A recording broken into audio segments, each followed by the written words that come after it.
Since the mid-set expansion, Aphelios has gotten a rework, and since Darius, Kindred, and Morgana got removed, we have to play Aphelios in a different way. In this video, I will be going over the build, what items you make, how to play the early, mid, and late game, then I will go into some in-depth positioning examples. The build is pretty flexible, as there are a couple of different variations you can run, but these are our core units. Aphelios is our main carry, Akshan is giving us the ranger buff, and he also shreds armor, which is really important considering Aphelios deals 100% attack damage. Sejuani is in there to give us 2 Nightbringers, and also because she's both a brawler and a cavalier. This way we can flex in a lot of units that fits with her tags. Volibear and Ivern are in there to buy Aphelios time to stack up Rageblade with great CC frontline. The rest of the units we add depends on what we need and what we hit, but a level 8 board I often end up with is this. Here we add in Teemo for 2 Invokers and for CC attack speed slow. 2 Invokers make Aphelios cast in 12 autos instead of 15, which is great considering that's where most of his damage comes from. Lulu is there for 2 Mystics and 2 Hellions, and Fiddlesticks is there for 2 Mystics and to add in more Revenants. Another variation is 3 Ironclads. This is really strong against the other AD comps, and Nautilus plus Rel give great CC and shielding as well. Another variation is 4 Nightbringers. Here we add in Lee Sin for more frontline, and Diana for more backline access. The 8th unit can be Viego for more backline access, or Rel for more frontline and CC. Another variation is 4 Rangers. This gives Aphelios an insane amount of attack speed, but here we lack a lot of frontline. You will only run this variation if you don't have Rageblade for Aphelios. If this was a bit confusing to you or you are a newer player, I recommend you just stick to this variation until you get more comfortable with the comp. I will go more in depth on which of these variations you want to run in different situations in the late game part of the video.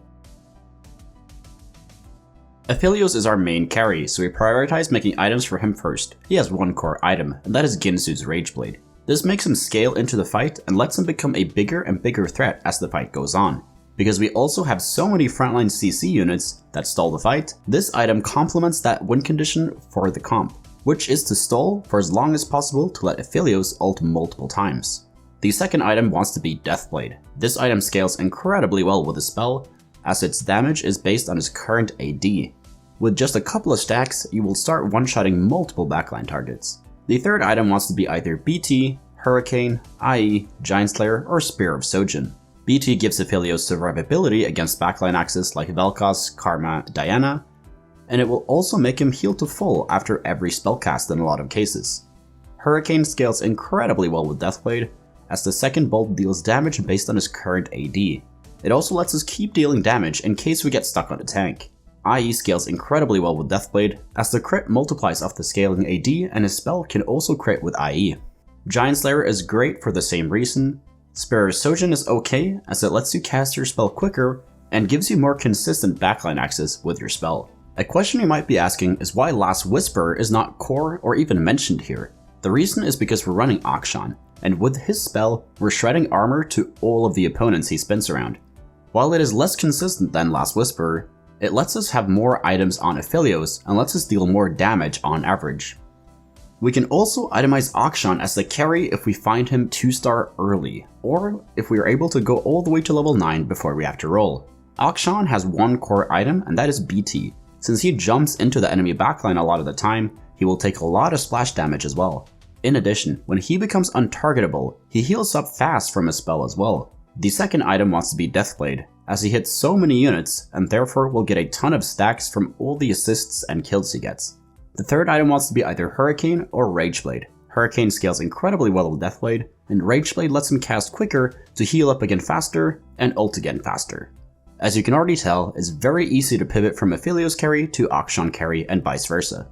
Other great items for this comp is Frozen Heart or Spear of Sojin on Diana. This makes her cast way more often and creates even more stalling for Aphelios. Morello on Volibear is also fantastic, as he will apply it to most of the enemy team.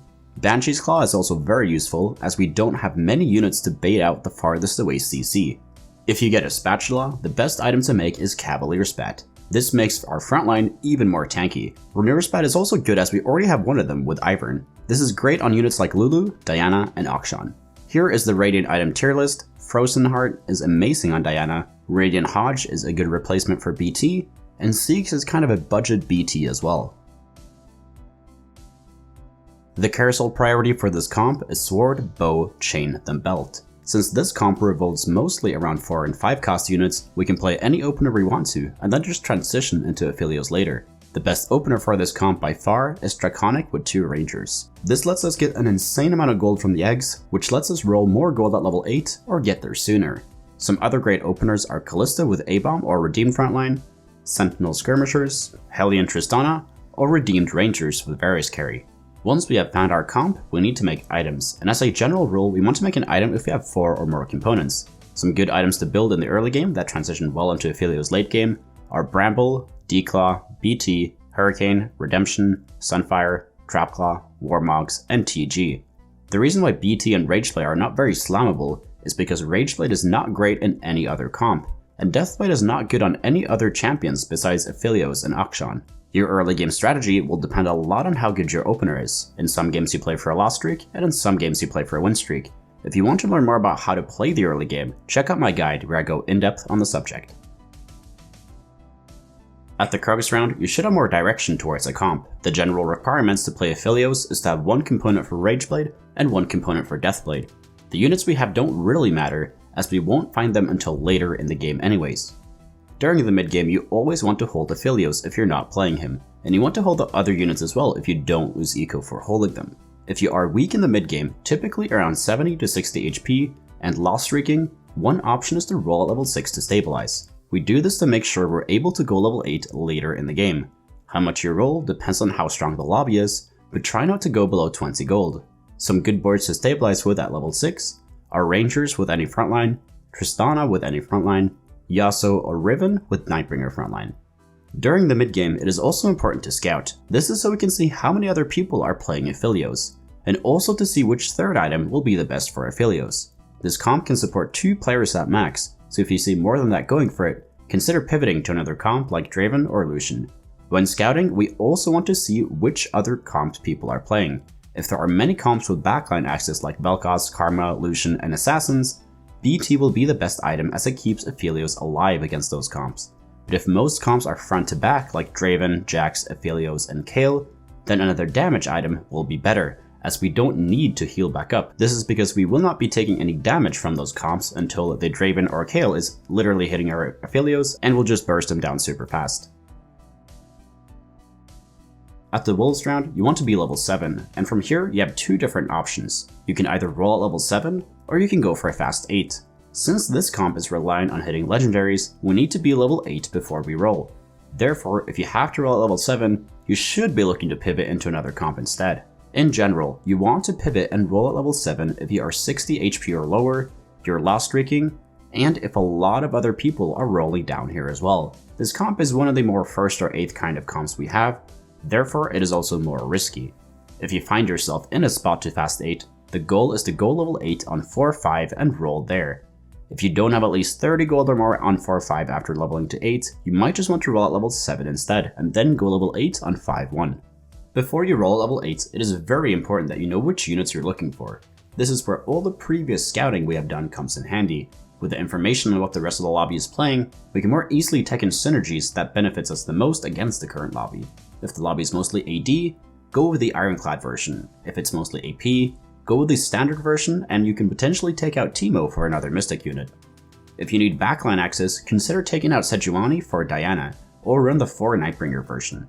Here you can also add Viego as the 8th unit for another backline threat, and if you can't make Rageblade, then go for the 4 Ranger version. Once you get your board at level 8, you have 3 different options from there. The first one is to roll for Aphelios 3-star. This is definitely the 1st or 8th kind of play, as it is a bit risky. Therefore, I only do this if I have 6 or more, I'm uncontested, and I have enough gold and HP to do a second large rolldown later. The second option is to go level 9. This is definitely the best option to go for, as you can easily 2-star your legendaries at level 9, and there are many units that this comp wants to fit in. To go level 9, it will require you to be relatively healthy, typically 40 HP or more, and it requires you to have 2-star the vast majority of your non-legendary units. But the more HP and gold you have, the less 2-stars you generally need, as you will be able to make it to level 9 sooner, and also with more gold. The goal is to go level 9 on either stage 6-1 or 6-2 in most cases. If you are high rolling and you're able to go level 9 with a lot of gold, the most capped version of this comp looks like this. It is very expensive to pull off, so you will only be able to do this in a couple of your games. The third option is to keep donkey rolling at level 8. You will do this when you're not in a situation where you can go level 9 or go for 3-star Aphelios. You will do this when you are still missing multiple 2-stars after your level 8 rolldown and you're sitting on multiple pairs. In addition, if you're not very healthy, you can't just sack most of stage 5 to go level 9, and then you might just be hard stuck level 8 instead. This isn't as bad as it sounds, as we can still get a good placement as long as we're positioning properly. First, I will go over general positioning with this comp, then I will go into some in-depth positioning examples. General positioning looks like this. Here we have Teemo in the corner. This is so that he is farthest away CC bait, and also so that he has the chance to proc Cruel in a 1v1 situation. Aphelios is next to him to be safe, Lulu is next to Aphelios to CC assassins and to buff his attack speed. Volibear wants to be towards the edges to CC the cornered backline units. Now moving on to some in-depth positioning examples. Against the first guy, the big threat is Kayle. We have Teemo in the corner to bait Thresh, Akshan is targeting Rel to shred her armor first to boost Aphelios' DPS. Volibear is positioned to ult the entire enemy team, Fiddlesticks is positioned to ult the entire enemy team as well. Against the second guy, the big threat is Vel'Koz. Volibear is positioned to ult the entire enemy frontline as Bolas the Vel'Koz. Fiddlesticks is positioned to do as much damage as possible to the enemy frontline. Aphelios is positioned on the same side as Vel'Koz to not get hit by his spell. Against the third guy, the big threat is Draven and Viego. Teemo is positioned to get hooked by Thresh. Viego is either stealing Lulu or getting CC'd by her and dies before he gets to Aphelios. Fiddlesticks is positioned to hit Draven with a spell. Volibear is positioned to ult Draven.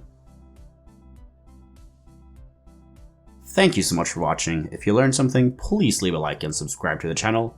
Comment down below what video you want me to make next, and if you want to get better at TFT, join the Discord. We got over 3,000 other players there who are hungry to climb. And if you want to get coached by me, the information is over on the Discord server as well. So take care and see you in the next video.